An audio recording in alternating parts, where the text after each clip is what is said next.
Hello and welcome to day 11 of Hackvent calendar.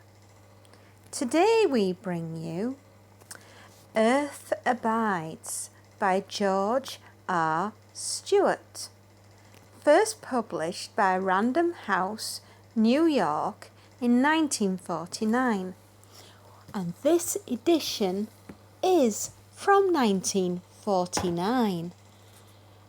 It survives without its dust jacket. Unfortunately, that didn't make it. However, to have a book from 1949 and still be as tightly bound and as beautiful as this one is, you can't really find fault. There we are. Well, we follow the story of Isherwood Williams and how he copes when most of the world dies from a terrible, terrible pandemic. The poor man, he was out in the Nevada mountains and was bitten by a rattlesnake. A rattlesnake, man.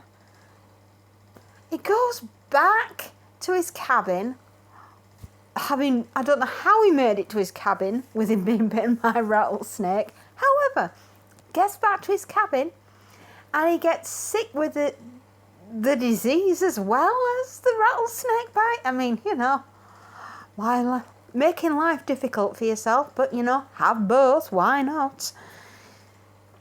He stays in his bed and goes in and out of consciousness until he eventually comes back round, gets better and well enough to leave the cabin and makes his way back to civilization, only to discover that it's utterly collapsed after most of the population of planet Earth have all died from the same disease.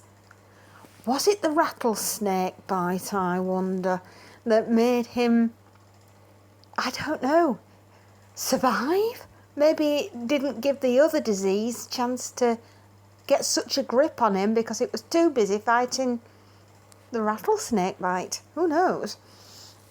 Again, can you see my crib sheet? There we go. Yeah. Getting very excited with my books. I just start waggling my phone everywhere. Might be giving you seasickness at this rate. Sorry anyway, I'll try to calm down and go back to my reading. He decides to, excuse me, I still got this cold as well. I do apologise. He decides to go home to Berkeley in California. He finds a few survivors, but he also, I think he's more excited about finding and making friends with a dog, which he names Princess. And she loves Ish. She absolutely loves him and follows him as he goes across the country all the way to New York City and back again. He's looking for food, fuel, as he goes along on his journey. Ah, gosh, it's so flipping brutal and harsh. I mean, knowing that you're probably a young virile male, you're going to be looking for a equally beautiful lady. And I hope he did. He does actually. He meets a lovely woman called Emma.